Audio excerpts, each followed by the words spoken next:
બેસવાની ઈચ્છા થઈ. દ્વાપર યુગના તીર્થો એટલે કૃષ્ણ અવતાર થયો અને કૃષ્ણ જ્યાં જ્યાં વિચર્યા,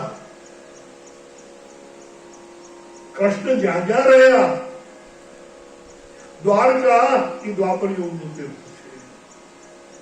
પણ દ્વારકામાં નાગેશ્વર એ સતયુગનું તીર્થ, જ્યોતિર્લિંગ છે. સોમનાથ જ્યોતિર્લિંગ છે. આવતા વર્ષે પ્રાર્થના એવી કરી છે કે નાગેશ્વર બાપા આપણને બધાને બોલાવે, આપણે દર વર્ષે એક તીર્થમાં જઈ અને વાસ કરીએ છીએ. એટલા માટે કરીએ છીએ કે જાણે અજાણે તીર્થવાસ એ આપણને ફળ આપે. અને એમાં જો તીર્થવાસ છે એ સમજીને જો કરીએ તો એનું બહુ ફળ મળે. નો સમજીએ તો એ ફળ તો મળે.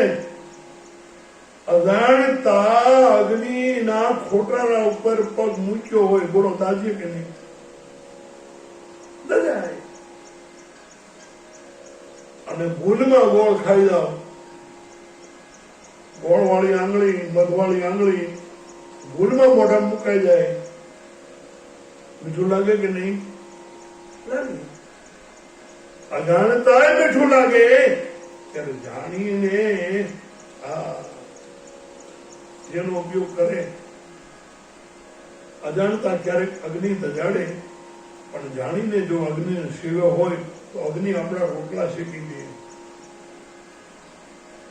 આપણે રસો બનાવી. એટલે દ્વાપર યુગના તીર્થો ભગવાન કૃષ્ણ એને જ્યાં જ્યાં લીલાઓ કરી, દ્વારકામાં આવીને વસ્યા. દ્વારકાધીશ થયા દ્વારિકાધીશ કી.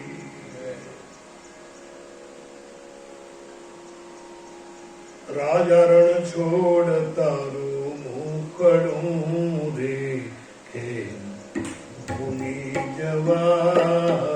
રાજા રણ છોડ તારું મુખડું દેખે ભૂમિ જવાય. ભૂમિ જવાય ના વિસરી જવાય ના. ભૂમિ જવાય ના, ભૂલી જવાય ના, વિસરી જવાય ના.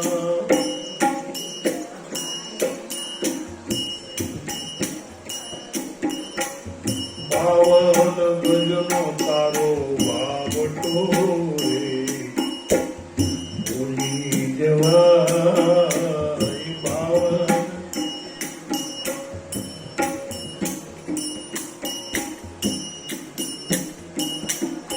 દ્વારિકાધીશ કી જય. દ્વારકાનું સ્મરણ કરી એટલે ઈ 52 ગજની લહેરાતી ધજા આપણને એના દર્શન થાય. દ્વારકાને યાદ કરી એટલે આપણને ગોમતીજીના દર્શન થાય. દ્વારકાને યાદ કરી એટલે આપણને 56 સીડીના દર્શન થાય. 56 સીડી ચડી અને ગોમતી ઘાટેથી મંદિરમાં જવાય. આ બાજુથી અને પછી મંદિરના ગર્ભગૃહમાં જાય ત્યારે એવી ભીડ થઈ હોય અને દ્વારકાધીશના દર્શન માટે લોકો ઘેલા થયા.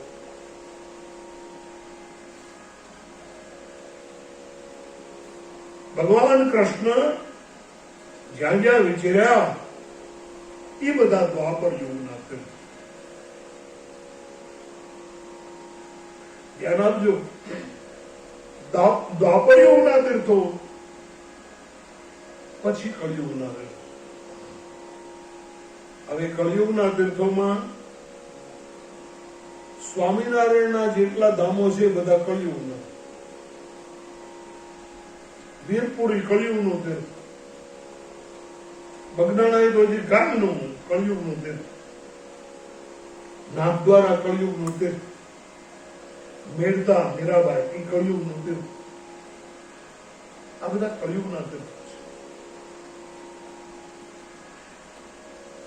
તો તીર્થોનું પોતાનું એક મહત્વ છે. તીર્થ ક્ષેત્ર કહેવાય જ્યાં તીર્થવાસ કરવો પડે.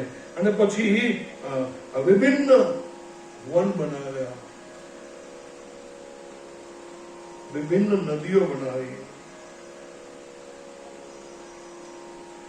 નદીઓ એનો મહિમા લખ્યો.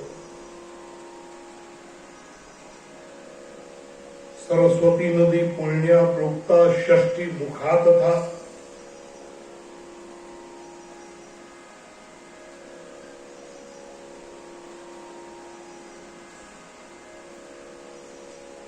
સરસ્વતી એને ષષ્ઠી મુખા, હિમદ્વિજા ગંગા પુણ્યા શતમુખા નદી. ગંગા એને 100 મુખવાળી કીધી, સરસ્વતીને 60 મુખવાળી કીધી, ગંગાને 100 મુખવાળી કીધી. અને સોણભદ્રા એને 10 મુખવાળી કીધી, નર્મદાજી એને 24 મુખવાળી કીધી.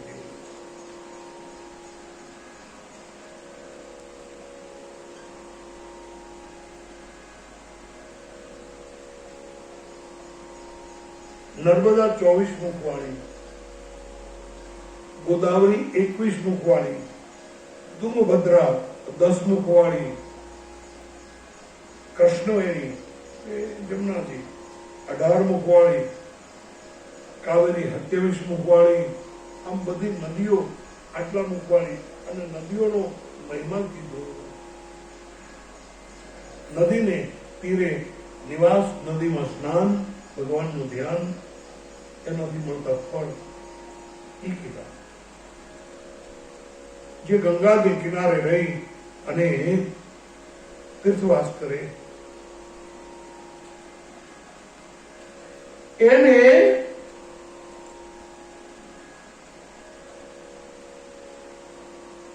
વિચારોની શુદ્ધિ થઈ જાય.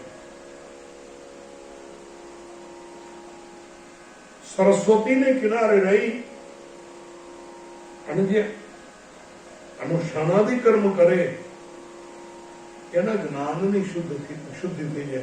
જ્ઞાન એટલે જાણકારી. જ્ઞાન એટલે આપણે કે જ્ઞાન અને જ્ઞાની. આ જ્ઞાની જેમ છે. જ્ઞાની એને કહેવાય જે યથાર્થ સમજે, જેમ છે સમજી જાય. અને ઓલાને તમે કીધું કાંઈ સમજ્યા કશું, આંખનું કાજળ ગાલે કશું,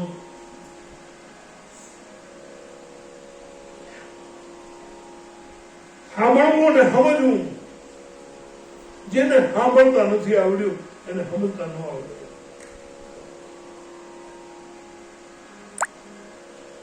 સરસ્વતી કિનારે સાંભળવું જોઈએ. જો સાંભળવું એટલે શું? સાંભળવું એટલે કથામાં બેસીને સાંભળવું, એ તો સાંભળવું છે જ, પણ એકલા એકલા ભગવાનની વાત સાંભળવી, ભગવાનનો અવાજ સાંભળવો. સંભળાવવા માટે બયાન, સંભળાવવા માટે બોલવાનું, અને સાંભળવા માટે ધ્યાન. સાંભળવા માટે ધ્યાન. ધ્યાન કરી ભગવાનના શરણાગત થઈ ભગવાનને પ્રાર્થના કરી એટલે ભગવાન કંઈક કહેશે. ભગવાન આપણને કહેશે આમ કર, આમ કર, આમ કર. યમુના, સોણભદ્રા. હવે આમાં કયા કયા સમયે સ્નાન કરવાથી શું શું ફળ મળે? જો સમય છે ને એ આપણને બધું શીખવી દે. કાળ છે ને, સમય છે એ બધું શીખવી દે. બોલો જય સિયારામ.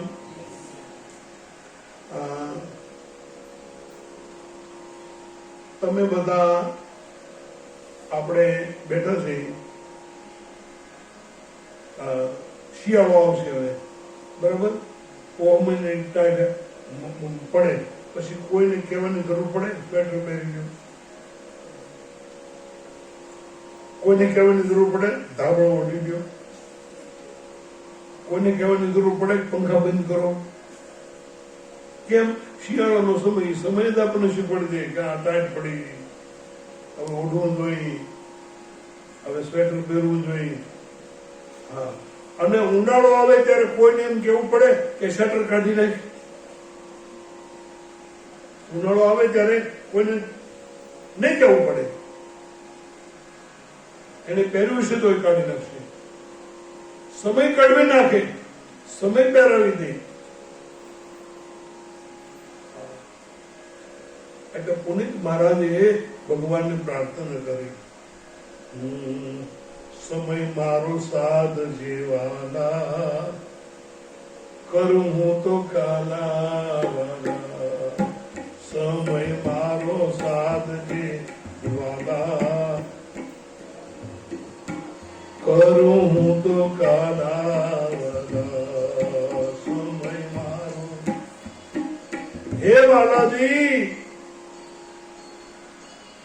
ડાકોરના ઠાકોર, પુનિત મહારાજના ઈષ્ટદેવ, હે ડાકોરના ઠાકોર, હે રાજા રણછોડ, તારી પાસે એટલી વિનંતી કરું છું. શું? સમય મારો સાથ, મારો સમય. સમય એટલે એક એક ઘડી. ક્યારે મારે શું કરવું, ક્યારે મારે શું બોલવું. હે ઠાકર, તું મારી ઘડો રહેજે, મારા એક એક સમયને સાચવી લેજે. એટલે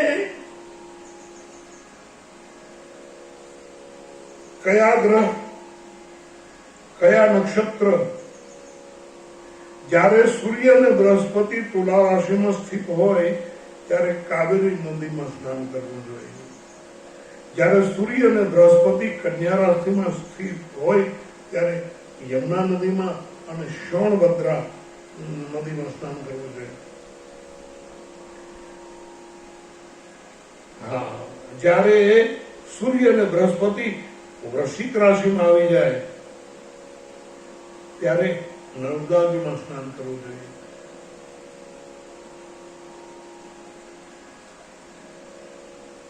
સૂર્ય અને બૃહસ્પતિ વૃશ્ચિક રાશિમાં આવે ત્યારે માગશીર મહિનો આવી જાય.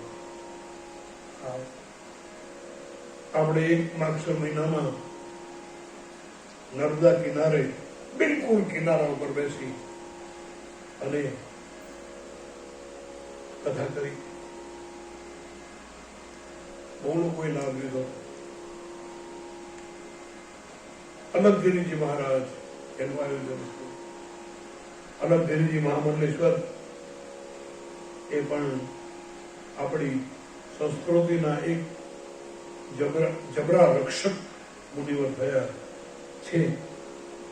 ભરૂચમાં બિલકુલ નદીને કિનારે, નર્મદાજીને કિનારે એમનો આશ્રમ અને એમણે આયોજન કર્યું.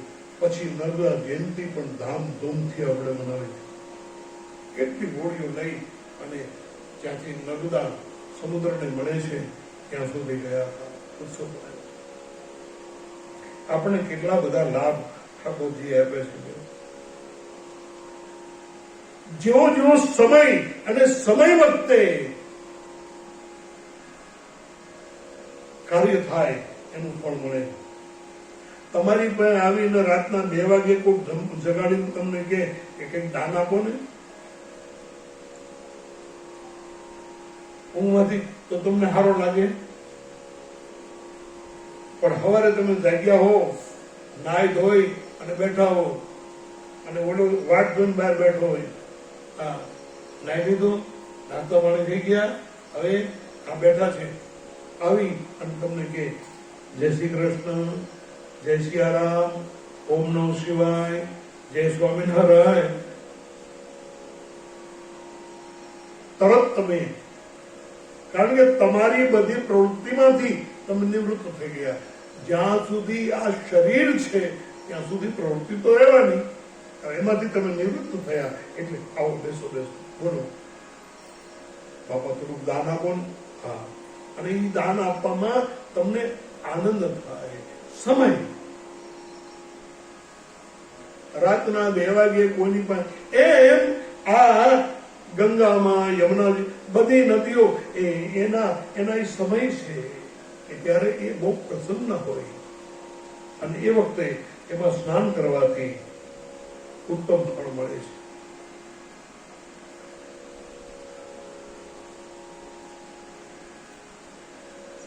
માઘ મહિનામાં સૂર્ય કુંભ રાશિમાં સ્થિત હોય અને ફાલ્ગુણ માસ આપણો, એ વખતે ગંગાજીના તટ ઉપર કરેલું શ્રાદ્ધ, પિંડદાન, તિલોદાન, પિતરોનું દાન અનેક પેઢીઓનો ઉદ્ધાર કરે છે. જે કાંઈ પિતૃઓની નડતર હોય ને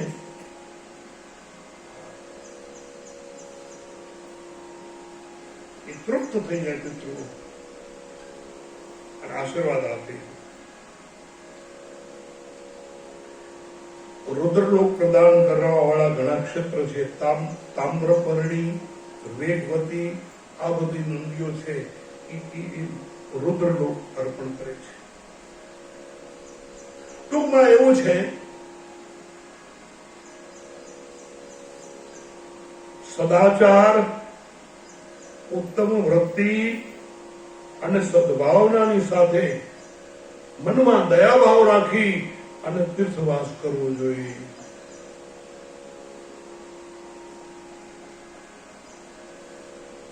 આપણે ઓમકારેશ્વર પણ કથા માગશર મહિનામાં રાખી. ઓમકારેશ્વર નર્મદાજી જ્યાં ઓમ આકારે ઓમકારેશ્વર માં તીર્થવાસ, લગભગ આપણે 9 દિવસ એટલે 9 વાર સ્નાન એક તીર્થમાં થયું. એવો પ્રયાસ કર્યો. રામેશ્વરમાં આપણે કથા કરી સમુદ્ર સ્નાન. રામેશ્વરમાં સમુદ્ર સ્નાનનો મહિમા છે. કેવો લાભ લીધો થાય. જગન્નાથપુરી, જો ઇતિહાસના 2 પાત્રોની મને ખબર છે, બીજા હશે તો મને ખબર નથી, પણ 2 ની મને ખબર છે. કોણ? 2 પાત્રો એવા છે કે જેનો દેહ વિલય થયા પછી એનું શરીર મળ્યું નહીં, એનું શરીર ન મળ્યું, એની અંત્યેષ્ટિ સંસ્કાર ન થયા, મૃત્યુ પામ્યા પછી જેનું શરીર ન મળ્યું, એવા 2 ની મને ખબર છે. એક મેવાડની મીરાબાઈ એ સ્વદેહે દ્વારકાધીશમાં સમાઈ ગઈ, એટલે એનું શરીર દ્વારકાધીશમાં સમાઈ ગયું, શરીર ક્યાં રહ્યું. અને જગન્નાથપુરી ચૈતન્ય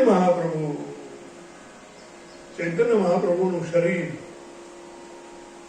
ભગવાન જગન્નાથજીમાં સમાઈ ગયું, એટલે ચૈતન્ય મહાપ્રભુ એનું શરીર ન મળ્યું. આ 2 ની મને ખબર છે, બહુ વાંચ્યું આના વિશે. મેં જયારે આ આર્ટિકલ વાંચ્યો, એક પછી મેં ઇતિહાસ વાંચ્યો, પછી દ્વારકાધીશમાં મીરાબાઈ સમાઈ ગયા, એનો સાડીનો છેડો બહાર રહ્યો. એ સ્પેશિયલી સાડીના છેડાના દર્શન કરવા માટે હું દ્વારકા ગયો. મને એમ થયું જવું જોઈએ. આટલું બધું પ્રમાણ હોય તો એ પ્રમાણ એના દર્શન કરવા. તીર્થવાસ, સદાચાર, ઉત્તમ વૃત્તિ, સદભાવ અને મનમાં દયાભાવ રાખી અને તીર્થવાસ કરવો જોઈએ. તીર્થવાસમાં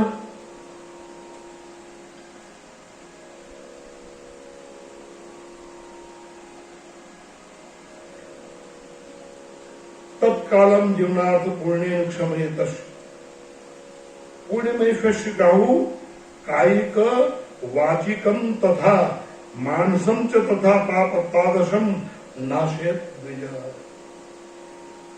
તીર્થવાસ કરવાથી શું ફળ મળે? બોલે કાયિક, વાચિક અને માનસિક પાપો નષ્ટ થાય. તીર્થમાં રહીએ તો કાયાથી થયેલા પાપ, શરીરથી થયેલા પાપ,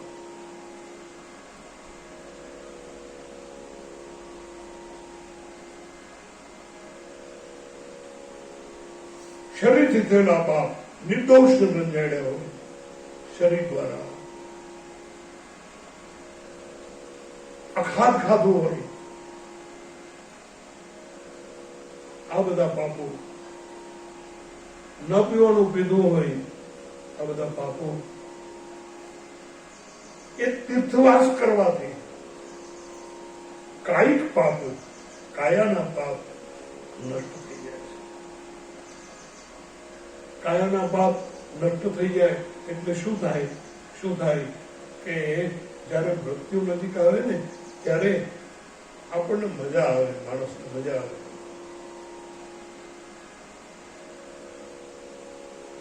અને કાયાનું નક્કી નથી, કાયા નાશવંત છે, શિર્યતે, કે રોજ ઘસાતું જાય, રોજ ઘસાતું જાય, રોજ ઘસાતું જાય.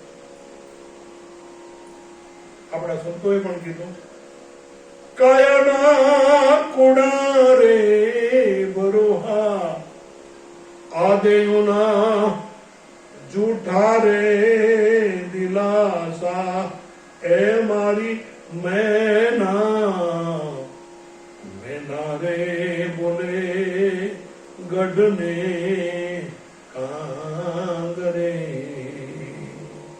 કાયાના પાપ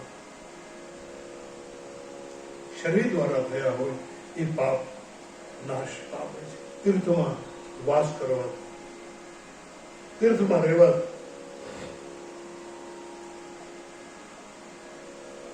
વાચિક એટલે વાણીથી થયેલા પાપ. વાણી દ્વારા કોઈને દુભર્યા હોય, વાણી દ્વારા અસત્ય બોલ્યા હોય. જો એક ધ્યાન રાખજો, માણસ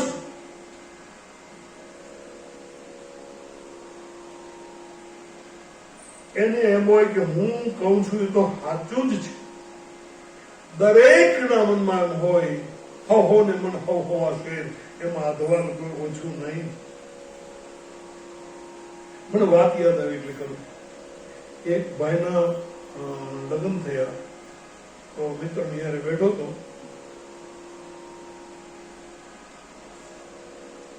બાપા ગુજરી ગયેલા, ભાઈ એક જ હતા.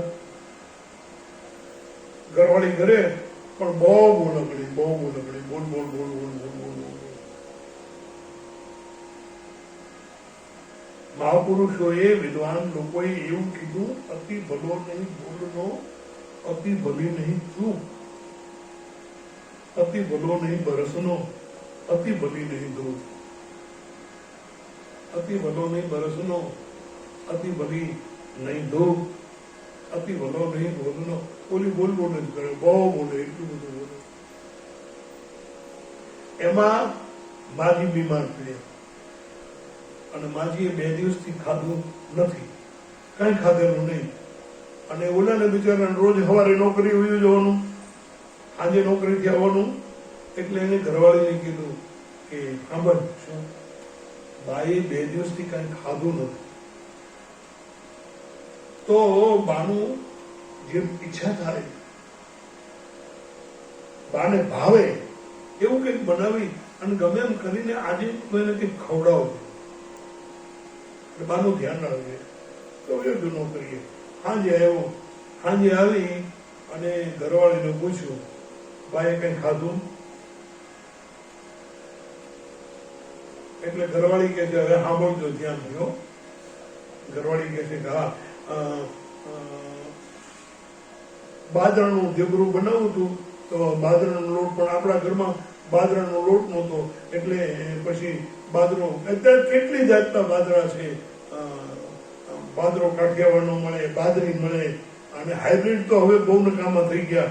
અસલના બાજરા એનો તો એવી વાસ આવતી હતી, અને બાજરા પુરાણ ચાલુ. બોલ્યો કે હું તને એમ પૂછું છું કે ભાઈ કઈ ખાધું? તો કે ઈ જ કઈ છે ને.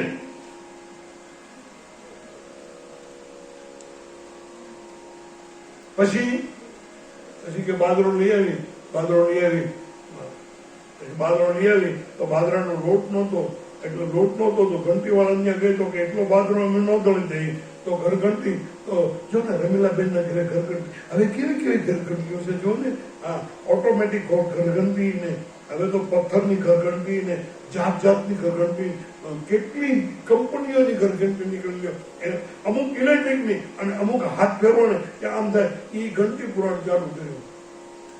ઓલો કે છે હું હાથ જોડીને એમ તને પૂછું છું કે ભાઈ કઈ ખાધું? તો પછી એની ઉપર કીધા એ જ કઈ છે,